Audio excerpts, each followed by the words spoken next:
بینندگان عزیز سلام. امروز جمعه 24 فوریه من خیرامان بقازاده نشر نوی اخبار آزادی را تقدیم شما میکنم. توجه کنید به سرخط موضوعات.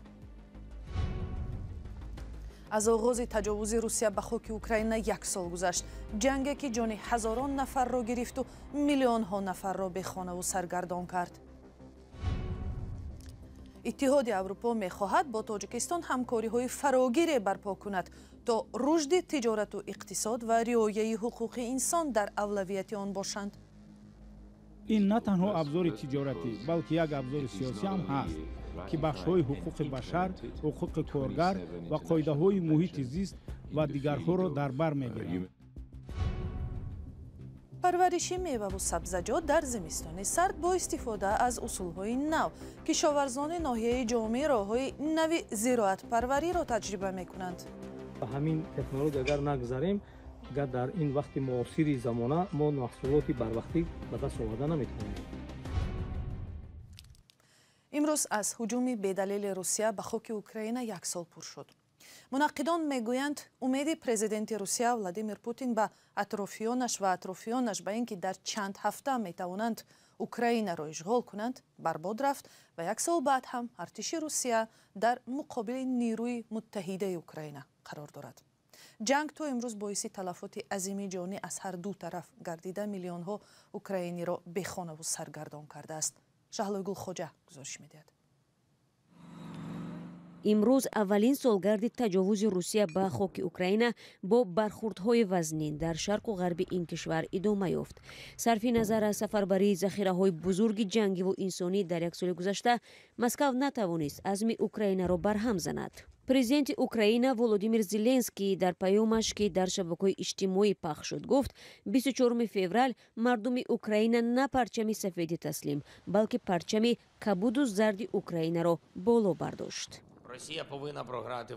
روسیه باید در اوکراین ناکام شود. انتقام جویی روسیه در کیف، ویلنیوس، کیشینیوف، ورشاوا، در دیگر کشورهای برادرمان، در لاتویا، استونیا، گرجستان و هر کشور دیگری که با قاتلان روس مواجه است باید فراموش شود. ما می توانیم این کار را به سامان رسانیم. این امکان تاریخی است.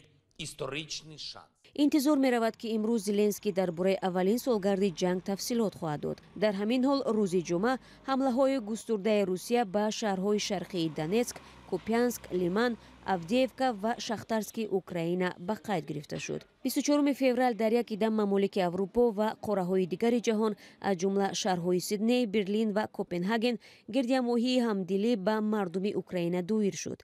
حکومت بریتانیا اعلام کرد که بسته نوی تحریم‌های روسیه را جاری می‌کند. طبق آن صادرات هر مالی که در تجاوز روسیه به خاک اوکراین استفاده شده است منع می‌گردد. در این رویخط قسم‌های احتیاطی برای هواپیما، محصولات برای تولید هواپیماهای بدون سرنشین، تجهیزات الکترونی و رادیو به چشم می‌خورد. این فهرست که از طرف وزارت کارهای خارجه بریتانیا نشر شده است، نام‌های یکی در رهبران بلندپایه روسیه و در بین آنها مسئولان شرکت روس اتم شامل بوده است. در تاجیکستان هم امروز یاد قربانیان جنگ یک ساله بی‌دلیل روسیه در خاک اوکراین را گرامی داشتند. سفارت اوکراین در تاجیکستان در سالگرد آغاز حمله روسیه به آن کشور در دوشنبه نمایشگاه عکس‌ها از پیامد این جنگ را برگزار کرد.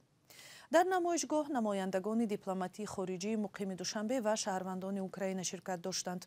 سفارت اوکراین در دوشنبه خواست نمایشگاه عکس‌های یک سال جنگ اوکراین را نخست در مهمانخانه برپا کند، ولی با سبب‌های مختلف مکان برگزاری نگارستان به قرارگاه نمایندگی اتحاد اروپا در دوشنبه کوچید. یکسان نبودن موقع‌ها نسبت به جنگ در جامعه تاجیکستان می‌تواند یک دلیل چنین رنگ گرفتن کار شده باشد. و خود امروز نمایندگی اتحاد اروپا با تاجیکستان همکاری‌های نو و گوناگون ساحه را پیشنهاد کرده است.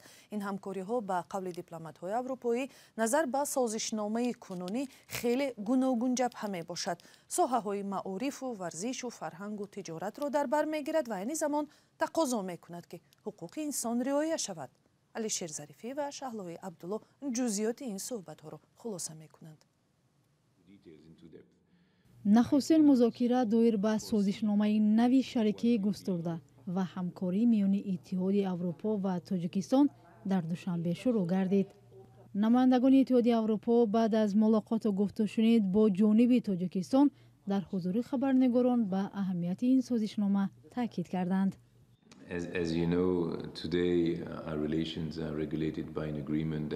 شما می‌دانید که روابط کنونی ما بر پایه سازشنامه تنظیم می‌شود که بیش از 20 سال پیش امضا شده بود. بشبه از آن زمان تا کنون نه تنها اتحادیه اروپا و تاجیکستان تغییر یافتند، بلکه عمق و موضوع همکاری‌ها که ما باید فرا گیریم تغییر یافت. اقتصاد دیگر شد، ولی آنچه که تغییر نیافته است این پایبندی اتحادیه اروپا با ارزش‌های مثل دموکراسی، حقوق انسان، اینچنین حمایت از قانون‌ها و نظم بین‌المللی. اینها همه در سازشنامه ما کلیدی باقی می‌مانند. تاجیکستان خواستار شامل شدن به نظام سیستم عمومی برتریت‌ها یا GSP+ شده است، ولی برای این طور مسئولان اتحادیه اروپا گفتند طلبات‌های پیشبینی گردیده است. هدف دوم این است که حکومت تاجیکستان خواستار امتیازهای یکجانبه اقتصادی از جانب اتحادیه اروپا می باشد که با اصطلاح GSP+ یا سیستم عمومی برتریت‌ها پلوس معروف است. پلوس اینجا به معنای آن است که این نه تنها ابزار تجارتی بلکه یک ابزار سیاسی هم هست، چون که برای دستیابی به این امتیاز شما باید 27 اعلامیه بین المللی را امضا و به تصویب رسانید که بخش‌های حقوق بشر، حقوق کارگر و قاعده‌های محیط زیست و دیگرها را در بر می‌گیرد.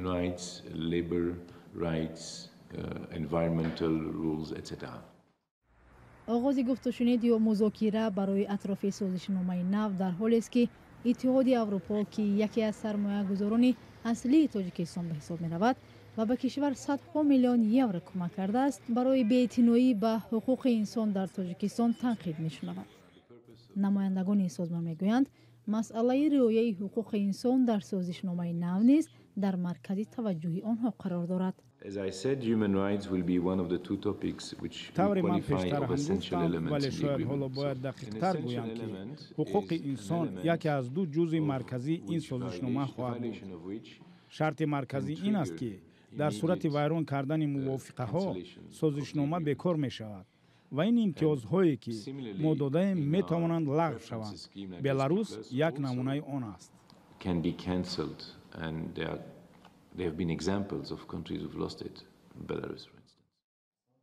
انتظار می رود ملاقات بعدی طرف‌ها در مورد سازشنامه نوی شریکی گسترده تخمیناً ماه مارس امسال در دوشنبه برگزار گردد، ولی دقیقاً معلوم نیست که سازشنامه میان طرف‌ها کی به امضا خواهد رسید.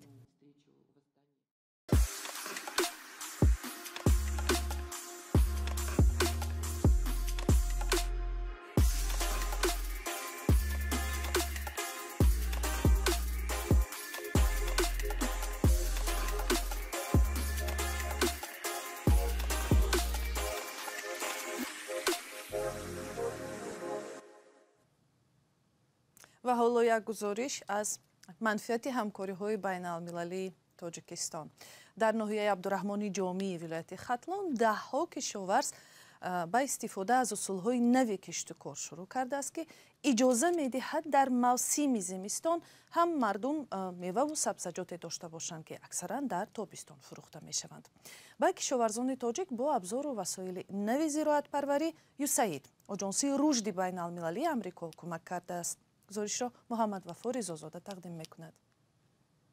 در ختلان توت زمینی تنها برای بهار پرورش می‌شد، اما حالا روزهای سرد زمستان هم در گرمخانه پخته به بازار برآورده می‌شود. سیرت الله یلداشف کشاورز جوان از ناحیه عبدالرحمن جامی 2 ماه اخیر سیرکار است. توت زمینیش پخته خریدارش زیاد شد. پیشتر اکو گرمخانه‌مون به طرز مایده تر کار میکردیم، خیلی با استوسته بازمون با مریضمون اینه خیلی کلان کردیم. با طرزی مقصد من درس دادن همین شرکت ها نو کردیم خیلی فرق میکنه. مقصد کاریدن من حاصلش همش تماما دیگر. این بوته های توت زمینی نوع فلورید فرتون از امریکا برای کشاورزان آورده شده است. اگرچه برای صادرات قلای بوده تا 1 هفته میتواند صفتش را نگه دارد، ولی طعمش مثل توت زمینی محلی شیرین نبوده است. خواجگی دهقانی بابای ناصر در ناحیه عبدالرحمن جامی نزدیک 50 گرمخانه دارد. نخال این تا 15-20 کیلو را حاصل گرفتن ممکن است. طاهر یولداش با سابقه 30 ساله کشاورزی بار اول محصولاتش را با اصول نو که خرج کم داشته است کشت کرده است. با واسطه همین شرکت های یوسعید که براسگیری همینو همین شما دیده شدید این گرمخانه یعنی که دائم عمل کننده می باشد که به همه تجهیزات شده است. به همین تکنولوژی اگر نگذاریم دیگر در این وقت معاصر زمانه ما محصولات بر وقتی به دست آورده نمیتوانیم. این گرمخانه زمستان گرمی میدهد، در دیگر فصلها هوا را معتدل نگه می‌دارد و ویژگی دیگرش بوته سبزوات با راه قطرگی آبیاری می شود. این خواجگی را لایحه عاید به کشاورزی و اداره‌کنی زمین‌های کشاورزی در تاجیکستان در دایره تشبث آذوقواری به خاطر آینده کمک کرده است که از جانب یوسعید پشتیبانی مالی می شود. ایزابل کاولمان معاون مدیر یوسعید در یک ملاقات با کشاورزان از همکاری مشترک و با ثمرشان اظهار قناعتمندی کرد. نتیجه لایحه نه تنها محصولات کشاورزی در فروشگاه زیاد می شود، بلکه دهقانان درآمد خود را زیاد می کنند. چیزی مهمه که من شنیدم این است که 4 پسر این مرد دهقان که در روسیه کار می کردند حالا بهره گیرنده لایحه هستند و اینجا کار کرده درآمد می یابند. در منطقه باختر به 6 دهقان چون این گرمخانه های زمانوی تقدیم شده است. صدها کشاورز دیگر شیوه نوی کشت و پرورش محصولات کشاورزی را آموزش دیدند. محصولاتی که بر وقت و با صفت خوب جمع آوری می شود نه تنها در بازار داخلی بلکه به خارج صادرات می شود. و از جامی می رویم به شهر کولوب. مسئولین اداره تاجیکستان در کولوب از حکومت کشور خواستند برای سنجش محصولات ساختمانی در این منطقه آزمایشگاه بنیاد شود. حالا آنها امکان تفتیش چنین محصولات را ندارند، اما کارمندان تاجیکستان در کولوب از آن خوشحالند که با کوچیدن به بینای نو شرایط کار آنها بهتر شده است. محمود جان رحمتزاده گزارش می‌دهد. این دستگاه درستی کار حسابکنک که برخی را می‌سنجد. اگر حسابکنک به معیارهای استانداردی جوابگو نباشد باید به استفاده راه داده نشود. تاکنون چنین دستگاه در منطقه کولوب وجود نداشت. با باز شدن بینای نوی تاجیکستان این تجهیزات هم به آن وارد شده است. حالا همه نوعی حسابکنک را می شود در اینجا سنجید. بینای نوی تاجیکستان در منطقه کولوب با مبلغ 4.5 میلیون سومانی بازسازی شده است. آن را ماهی اکتبر به استفاده دادند.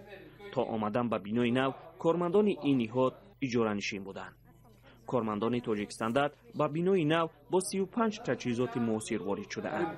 35 منگوی تجهیزات بسیار تجهیزات خارجی هستند. از دولت روسیه، از ازبکستان، قزاقستان، از دولت چین. منطقه کولوب از 10 شهر و نواحی عبارت است. کارمندان تاجیکستان حقوق دارند در این نواحی سنجش گذرانند. در گذشته کارمندان این نهاد برخی محصولات را تا آزمایشگاه‌های دوشنبه می‌بردند. حالا آنها میگویند که کارشان از گذشته خیلی سبک شده است. اما با وجود این اعتراف میکنند تاکنون کمبودیشان پورا حل نشده است. حالا این کارخانه نمیتواند جوابگوی معیارها بودن محصولات ساختمانی را سنجد. و گفته رهبریت تاجیکستان آنها الحال آزمایشگاهی چنین محصولات را ندارند. برای این برابر وارد شدن به بینای نو به حکومت کشور پیشنهاد کرده اند که چنین یک آزمایشگاه را برایشان بنیاد کنند. تا آماده شدن آن ساختمانچیان باید از آزمایشگاه‌های دوشنبه یا باختر استفاده برند.